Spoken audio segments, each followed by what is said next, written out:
Good morning, everyone. This is part of the Liverpool improvisation series. I'm not Hal. Hal is elsewhere. He's in New York, I think visiting his folks. But we are so pleased today to have the lovely T.J Mannix, who'll be performing at LIF 2026 with his show LimboLand. Good morning, TJ. Good morning. I am also not Hal. Uh, actually, my hello is from Oslo, Norway, where I'm up performing in a festival tonight. So Amazing. this is the first time I've ever given an interview in bed. So there's only bed in this hotel room. It's a little small. So the only option was to sit on the bed when we did the interview. There we go. There's a first. We It's can chalk, it's we can chalk intimate. that one off. Amazing. So, Hal's been conducting these interviews, an absolutely amazing guy. I will be a substitute teacher today, or player, or whatever. I won't be as good as Hal, but I'll give it a shot. So, TJ, one of the questions that we've been asking folk who are doing this series of interviews is, who or what are your improv ancestors? Mm, wow. Well, I got my start with my first class was at the UCB in New York with Armando Diaz. And then I had level two with Amy Poehler and level three with Matt Walsh and Ian Roberts. So the UCB4 taught me a lot, well, three of them. And uh, it took me about 10 years, I think, until I really found who my improv ancestor was, because for the first 10 years, nobody ever mentioned Viola Spolin. Fascinating to me now that I know who she is and I know that what a badass of a woman she is, and that we have a brand new art form that's one of the newest art forms on the planet, and it's female founded. And it's fascinating how many guys who look like me have taken credit for creating improv. Uh, but also, every time someone branches off and starts a new theater, they rename everything to try to make themselves the guru. But I love the fact that Viola Spolin came from a place of like lifting people up and came from a place of like working with children who were immigrants and women who were divorced and widowed and people that were kind of pushed aside. And she used improv to say, good job, really smart, excellent work, and like lift these people up. And I think that's one of the reasons why I think thinking of improv as a community is important. And I think that's why you also kind of saw during the pandemic what theaters really thrived, those that had a community, and those that didn't necessarily make it. I think community is a really a key thing. Yeah, you got to learn how to improvise. Of course you do. But if your community is supportive, then anybody can come in and feel supported and therefore find success, get out of their heads, and have a good time and be willing to take a risk in the most dangerous art form known to mankind. I always play the Kevin Bacon game, uh, Yes. and but with improv, Yeah. and because I spent some time working out, oh, how do I get here? And I go back to Viola Spolin, even though Mm, I'm based in the UK. There's loads of folk who are into Keith Johnson and stuff, but my yes. the guys I worked with as my first coaches were based in Second City, who had worked with Del Close. Obviously, Del Close was part of the Compass Players. Compass Players comes out of Viola Spolin's work. And there we go. And I'm kind of very proud, as you said, like part of the settlement groups in Chicago and Yes. all Yeah. of that stuff. So I went back and looked, and I was like, I want to know where I come from. And I'm so proud because Oh, I love that. Yeah, I teach now. I teach college in university, and I teach both improv to acting for film 4-year students, and then I teach musical improv to the musical theater BFA, the Bachelor of Fine Arts, the 4-year program. Um, I I talked about my improv. I would have to say that a big part of what I do now is also I love musical improvisation. And Tara Copeland, who's based in LA now, created the musical improv program at the Magnet at a time when musical improv was shunned as not actual improv and not an art form by yeah, people that were incapable of doing it. And um, and Frank Spitznagel. So Frank, who was a brilliant music director, the kind of guy who could like insert like 5 seconds of a little bit of a theme that referenced something you said 30 seconds ago brilliantly. So if you were really paying attention anytime Frank's playing, you could hear him referencing 40 different things during the course of one simple song. And Frank and Tara created that program. And then when we started the musical improv festival. Their musical improv program has grown so large that they now have 8 musical house teams that perform every week. And each one of them Wow. does a 25-minute completely improvised musical. And then they also have uh some Friday night improvised musicals, etc.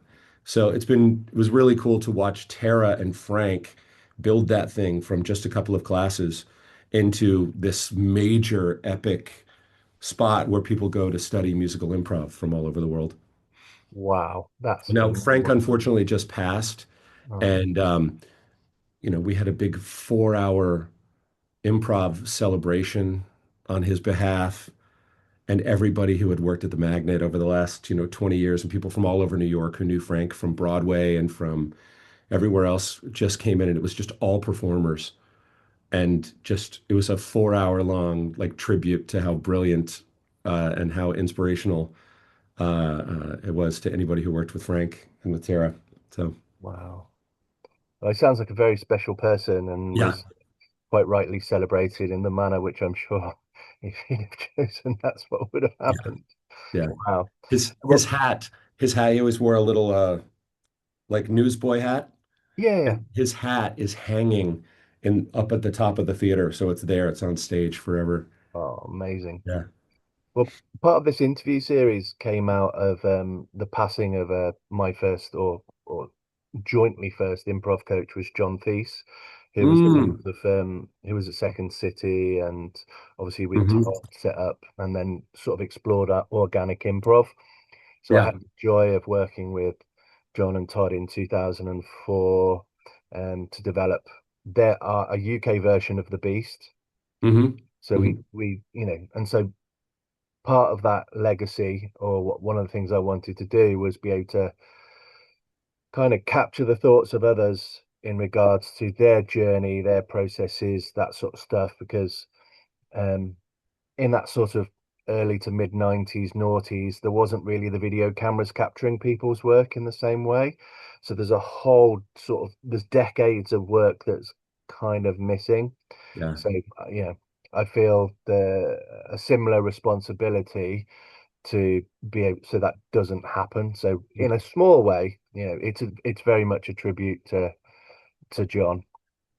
Well, Um, so in regards to Limboland, because as I said to you before we started this recording, I've watched back some of the work that you sent through on the YouTube and yeah. things like that. Just very interested in the construction. I'm a big person in terms of like thinking about structure because I like to, you know, I create quite a few bits. I'm interested in how those. I mean, you did mention the reason or the provocation for, so I don't know if you want to share that Provocation. with folk. Yeah, I had so as I said, I worked with Tara and everything, and we had our first two musical house teams at the Magnet Theater in New York City. And when they went to put their photos up on the wall, all of the improv teams were really upset. They were like, you can't put them on the wall. They're not real improv. They don't belong on the wall with the other team photos." And it was just these people lost their minds because they thought, because this new art form had come in, and they were like, they're not really doing improv. They're not good improvisers, you know? Uh, and so one of the things that we did is we decided to create the first New York Musical Improv Festival. And when we did it, we said, okay, here are the rules. One, treat everyone like gold because everybody's spending an arm and a leg to get to New York City. So don't charge them for anything. So we didn't charge individuals. There was like a one-time, we didn't even charge a fee for the first 6 years. Everything was free because everybody had to pay so much to get to New York anyway. But the goal was celebrate the art form, and the best thing for us was to have people come in and then come back a year later and be so much better after they took a bunch of workshops and were inspired by all the shows. Um, and yeah, and then just celebrate the art form, celebrate musical improv, celebrate the magnet, etc. Well, Stacy Smith from Boom Chicago would come every year with Stacked, which was her all-female improv group, or with Unscripted, her puppet musical. And she started the Chicago Musical Improv Festival over at IO in Chicago. She called me and she said, TJ, we've got a spot for you. And I said, great. I didn't apply. And she said, no, no, no, but we've got a spot. We saved a spot for you. And I said, that's great, but I don't have a show. And she said, bullshit. You and I had drinks years ago, and you said you were working on a solo show. And I said, okay, clearly I lied. And she said, okay, well, you've got until midnight to make a decision, and then you have 2 months to put your show together. Don't be a pussy. And she hung up on me. So this show that I love doing came from threats and humiliation from Stacy Smith. And I owe so much because I mean, I had such an incredible time founding it and like producing the festival for so long and watching musical improv grow. But then to watch yeah, to be threatened into finally creating my show. And the show initially I was doing storytelling through the Moth in New York City, which is a they do group storytelling things where you tell live stories without notes. And I was very into that. And I was like, well, I should incorporate storytelling into it and then create the characters after a story. And that worked. And then I was like, I don't ever want to repeat a story. So I stopped doing storytelling because I didn't want to, it felt wrong to recreate anything from a story that I'd already told. And so the current incarnation of LimboLand, there was there's a Meryl Streep and Albert Brooks movie called Defending Your Life. And it's about what happens when you die, you go to purgatory, they put you in a hotel room and they assign you a lawyer. And then you have to come in and watch videos of your life, of moments in your life, and you have to defend yourself. And you will either go back and be reincarnated as a baby, or you get to move on. And I thought, oh, what a great concept to look back on your life and see moments in your life. And also, what a convenient way to consolidate it into 20 to 25 minutes of festival length improv, uh, where if they cut you off early, it's not in the middle of a narrative. So you've Yeah. got vignettes to kind of like, so you can really explore where the character is now, where they got their start, and like how they were influenced, and then maybe look at them into the future. Um, and so now, uh, I found a great way that I like to start is I start with my character in an interrogation room so that there's a two-way mirror and there's no one for them to talk to. So they're talking to the mirror. And through that, I find out like, who is this character? How do they deal well under pressure? Are they terrified? Are they offended? Like what is their reaction to being questioned in the moment? And then somehow I've always liked to have my musician play for a minute alone, where I just stand and look at them, and the audience is confused. I'm like, no, I have a brilliant musician here. Pay attention, watch the musician, and then while they're playing, someone will come into my head who will then be put into that interrogation. And often it's someone who I've known in my life, but I absolutely, within 2 or 3 minutes, that person is just like a seed that has grown wild based on uh, how that character reacts under pressure. It's like a series of placing yourself in a structure with a series of potential jumping off points, and it's just about listening and then working out what that is, and then okay, this is where we're going Yeah. with playing that. Because I was watching the piece that you did with the sort of gym teacher and the I think it was Bethany, but not Bethany, Bethany Yeah. with one T, which I Yeah. can't, which is like which then you set up this thing and then you kind of reincorporate it and away we go, and then we have this beautiful song that kind of emerges from from that sort of duologue that you're having with yourself. How do you manage to play that sort of split? Is Wow. that something that you worked on particularly, or it's something that you felt I've done that before, or it became natural, or I love teaching or coaching solo improv to give, because one of the things I love is that when people are able to identify what they love, like why do they do this art form we get paid so little for? Like why they get such little love sometimes. but what is it about it that we love? What is it that's freeing? What is it about improv that, what are the things you're good at? You know, oh, I love creating relationships, or I love doing really fast improv that's a little bit chaotic. Like, what is your vibe? What are the things that you work on? And I sat down and said, well, what are the things that I want? And I said, I want to do something that's relationship based, so it's honest. I want to be able to, sure, I want people to laugh, but I also want them to get drawn in. So wherever those characters go, the audience will go, okay, we'll go with you. Let's see what this is. Um, uh, I never know which way the show's going to go, whether the show's going to be broad and comedic or whether it'll be like, huh, or a little melancholy or like, wow, that got deep. I have no idea. I never know what's going to happen with it, but I never want to limit myself.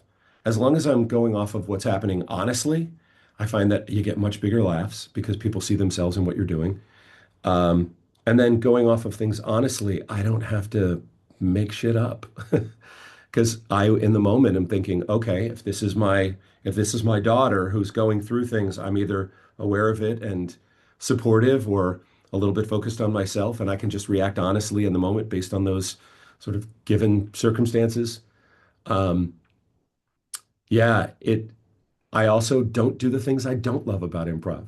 Why do a solo show if you're just going to do the things you hate that make you worry and make you feel bad about yourself as an artist? So So I don't do a lot of like intense physicality. I say that and then I do because I work with four chairs to try to define who these different characters are and eventually wind up I'm running from chair to chair and there's nothing that audience loves more than watching an old overweight man run. Um, and then using those chairs to identify the character, their point of view, how they sing, what are their relationships, how do they sit, what's their so I have no time to explore. I dive right in, and once I sit down, I'll find who that character is in the moment, and then eventually wind up singing duets and trios with myself.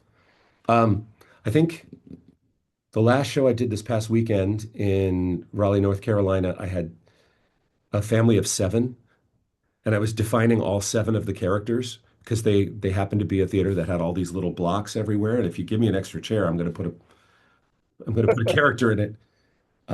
But running and trying to maintain all seven characters at the same time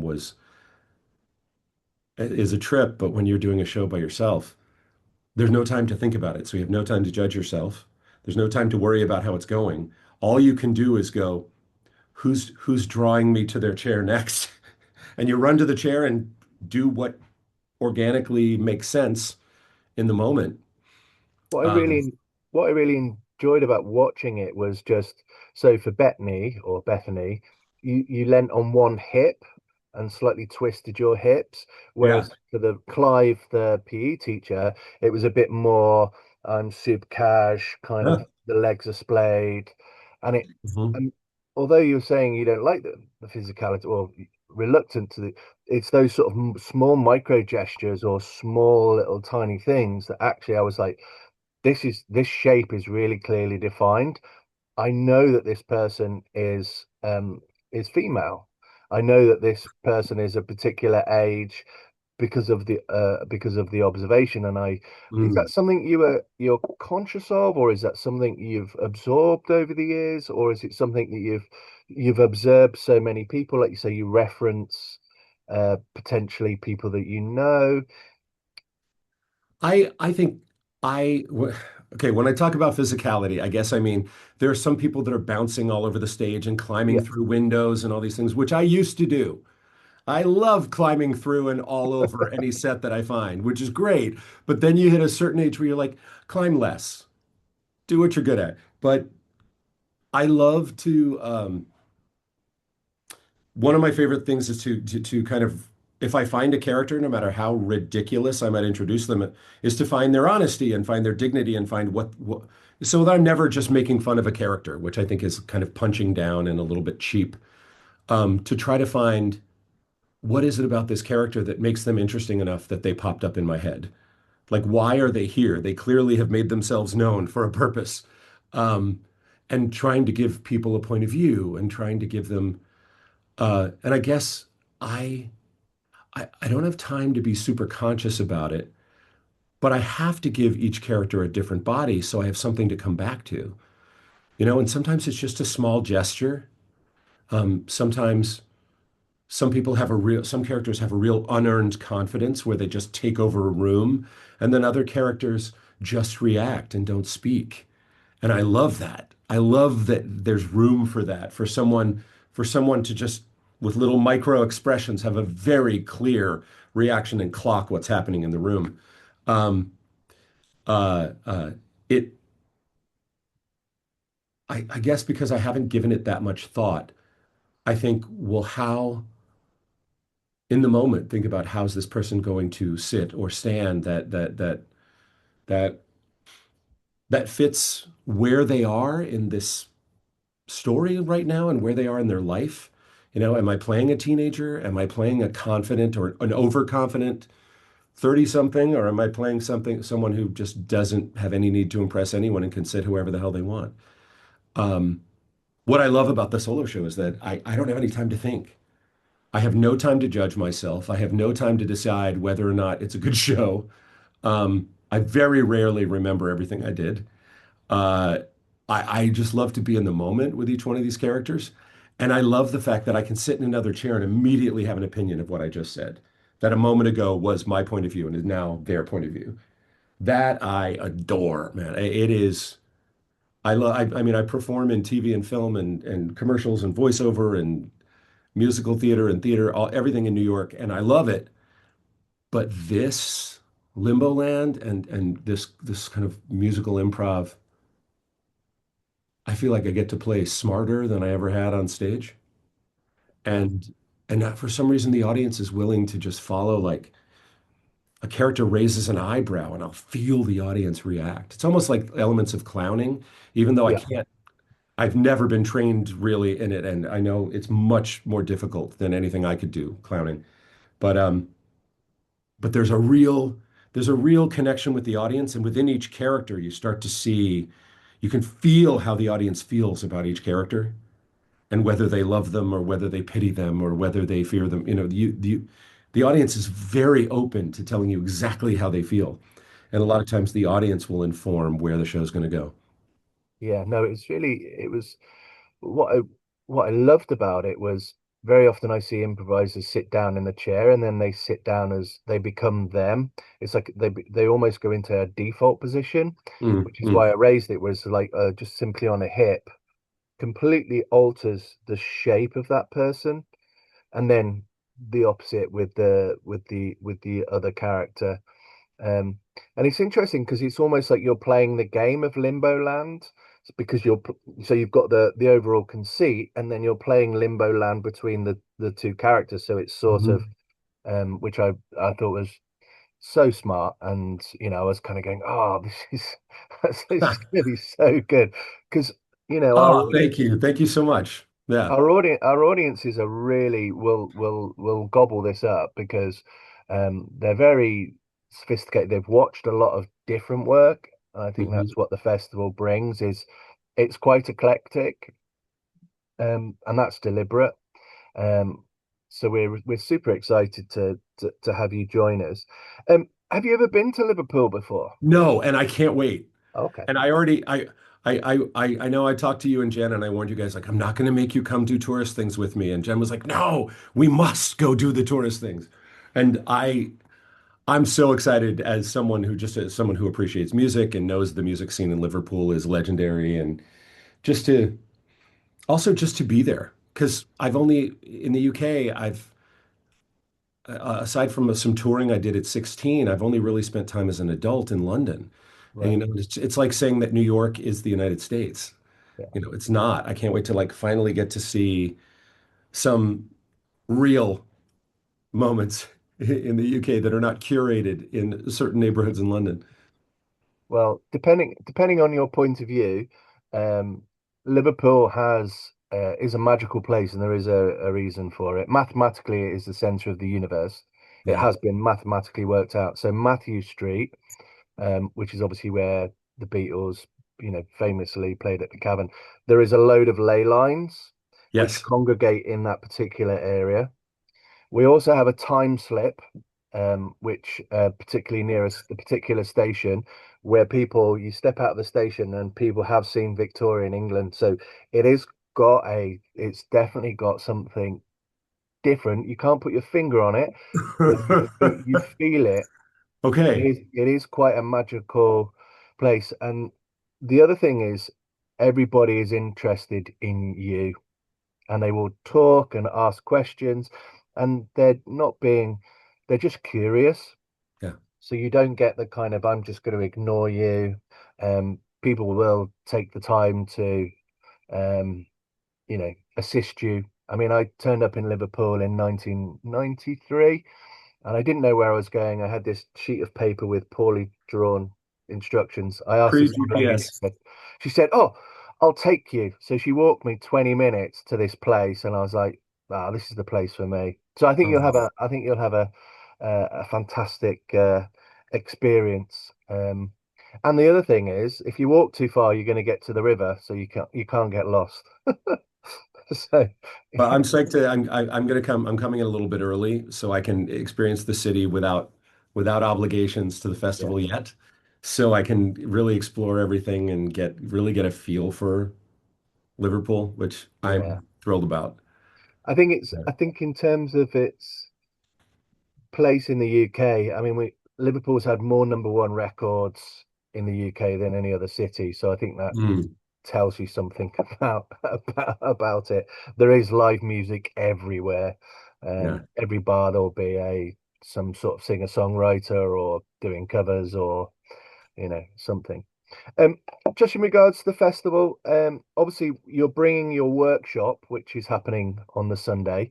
Mhm. What might folk experience, or if they've never done musical improv? Because I like the title, which is "Don't Yeah, Chicken the title Out." of it is Don't Chicken Out. Yeah, Uh, I think people expect that in order to do musical improv, you have to have every be superior at every one of the skills required. And I think you just have to look at it the same way you do with regular improv. Oh, by the way, the full title I think is Don't Chicken Out, uh, Intro to Musical Improv, but I promise not to make you cry or anything. yeah, Uh, I treat it very much like I think musical improv, like anything in improv, it's like a role-playing game or like The Sims or such an ancient reference where there's all these different bars with skill levels in different areas. And just you look at a traditional improv team and there are people who are like really great with physicality and intensity and energy. And you have other people that are really excellent at bringing in information and introducing gifts that really take the scene into an interesting place. You have other people that are great with doing like really emotional, relationship-based, honest things. And you have those people that are like closers that come in at the end of 25 minutes and tie all three parts of a herald together, you know? And I think every one of those things needs to be celebrated that you try to put people together who have that bunch of different skills. Because if all the Avengers did the same thing, it wouldn't be interesting. yeah, Um, so so I love that element of it. And I think when it comes to musical improv, some people are really great with rhyming. Well, that's really necessary because in choruses and musical improv, there's a tradition that they're rhymed, and people that have skills, whether it's in freestyling or they're just really good with vocabulary and they could find rhymes, those people are a crucial part of musical improv. You still need a plot and relationships, and you need to drive a story forward, and you need people who are good at traditional improv. And yeah, it's great if you have a beautiful, beautiful voice, but those people also are going to have different levels of skills in terms of improv, in terms of how much information do they introduce, how comfortable are they receiving information and hitting it back, so that they can stay in it. Um, and I don't think anybody is superior in all of those positions, and you shouldn't count yourself out of musical improv just because people once threw a beer can at you during karaoke. You might have all of the other skill set that it is needed to make that group of people successful, yeah, and you also, not everybody has to be the soloist. You might be the one. I used to love in my group. I, I, I was a part of a long-running group called Pax Romana, and I loved coming in at the tail end to tie everything together.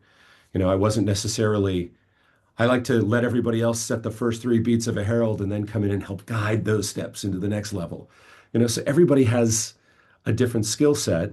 And for people who are afraid of being embarrassed or humiliated or having to apologize or actually doing something in improv that they don't excel at immediately, I think it's a great opportunity to come in and I'll teach you everything you need to know from a pretty basic perspective in a way that I think makes sense to everybody because everybody has a relationship to music.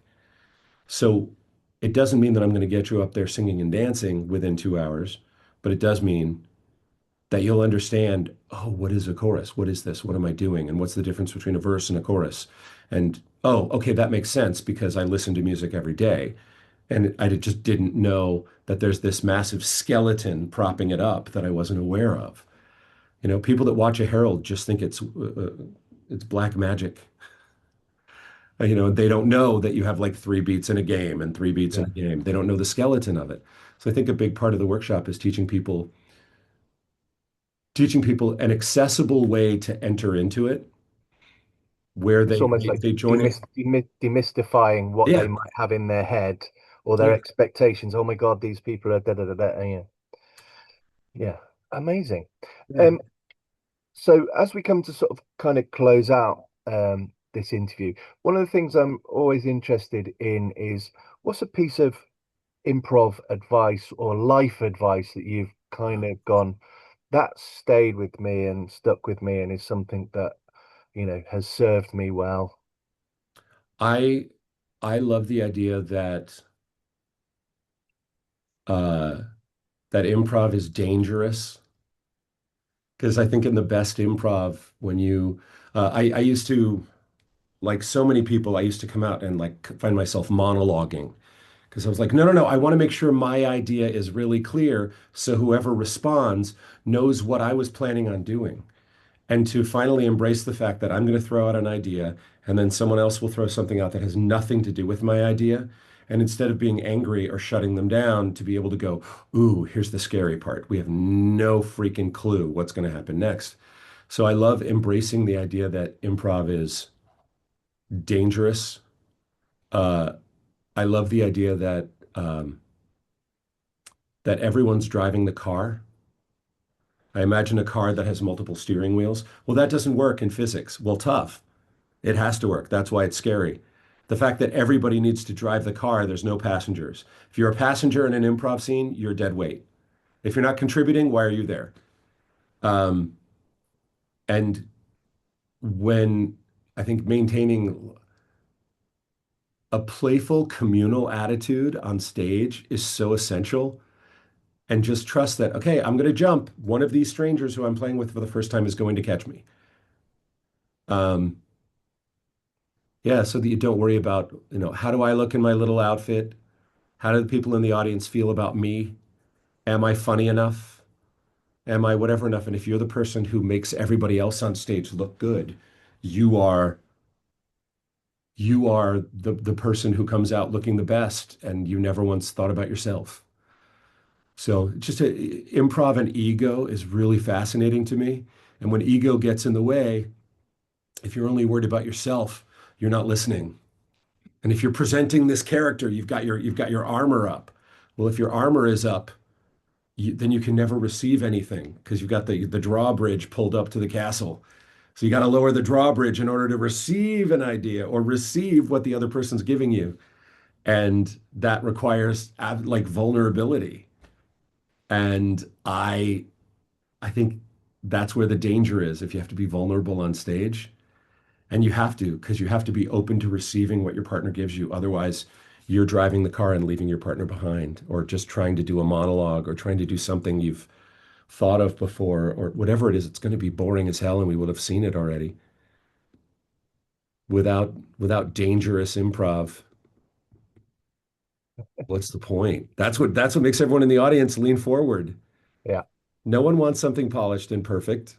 We want no, to see you mess it up and then see you terrified, and then we're like, this is real, and we're even more engaged as an audience. yeah. Oh, well, thank you for your thoughts. Yeah. Something I think that most people always aim to do, but and I think it takes time to be able to. I think there's almost like if we were to create like a Venn diagram, there's sort of I always find that those who first start improv are sort of almost the most brave, and then once they start to do shows, that the audience almost train them. Oh, you do that well, or the coach is push, they've got a bias, what they like and stuff. And then almost you need to break through that next because you kind of become fixed. This is what I do. This is me as an improv persona. And then you almost have to go through that next stage to kind of go, I want to go back to a bit like Picasso, go back to that naivety of when you first came to improv where Yeah. anything was possible.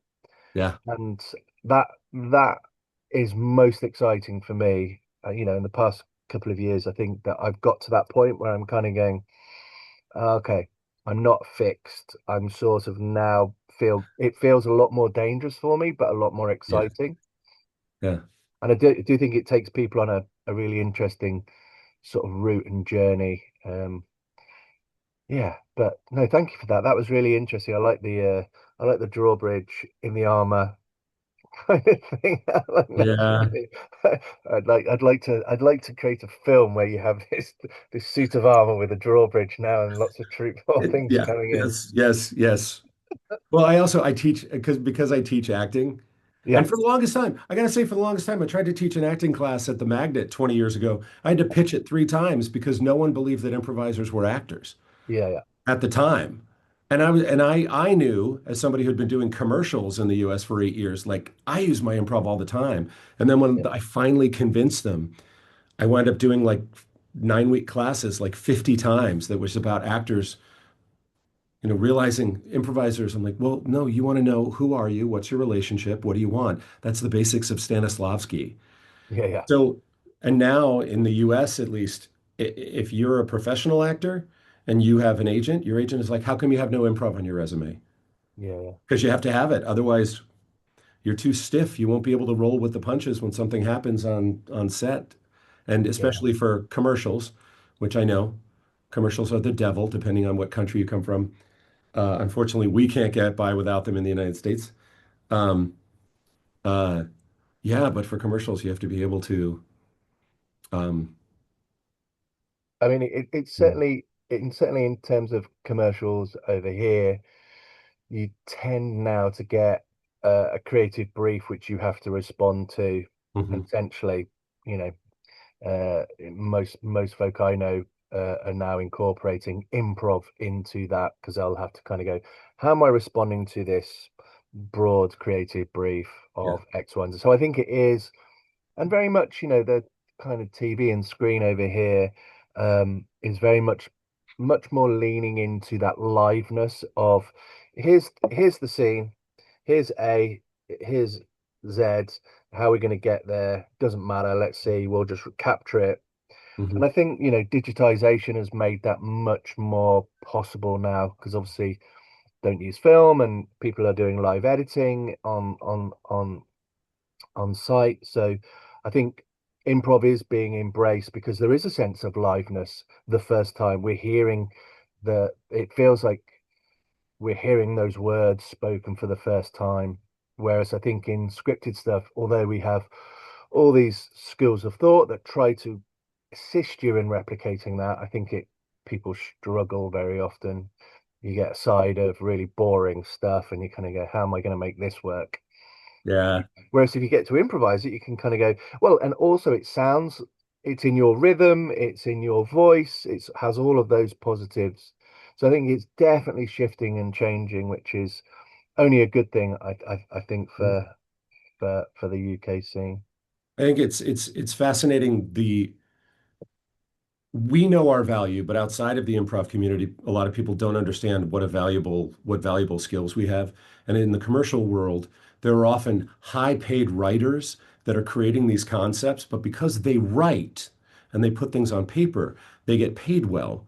And then we get in there with an actor, and then it's the actor's job to actually make it come alive and come up with 30 different gigs, 30 different gags, jokes, things that could happen that could make this come alive. And yet we're the ones that are paid the little Yeah. amount of money because we don't write things down. No. So The bare minimum, and no no repeat fee. so Just here's where single I file. announce our improv, our worldwide improv union that's starting. Well, I certainly would be the front of the Union now. queue. Yeah. Well, thank you so much, TJ. It's been an Yeah. absolute joy. Um, I hope you enjoy the rest of Oslo and the festival. Best of luck with your show. Is it Thank you tonight? so much. Yeah, my show goes up tonight, doing LimboLand tonight in Oslo, and it's always a lot of fun. So I'm doing a show, and then Susan Messing and John Lair are doing one. Um, yeah, really fun festival, and I'm so psyched for LimboLand because I also get to do my show pretty early, and then just watch all the other shows and see what the UK has to offer, and what so many people coming in that I already know from other countries that are coming to the Yeah. festival. It's going to be Yeah, a great no. time. When we mentioned that you were coming, everyone's, oh, I love TJ. Oh, I love Oh, TJ. Oh, I love oh. TJ. So yeah, so there's a lot of people who I know are really looking forward to catching up with you and seeing you and stuff. So Here's the part where I get to be awkwardly unable to deal with compliments. yeah, Yay. yeah. Well, yeah, I should learn because I hate that as well. So it makes me kind of go So yeah. Anyway, I hope you have a great rest of your day, Thank and you. I can't wait to meet you in Liverpool. I'm going to put pants on. I'm going to go out. Yeah. All right. What a pleasure. Great.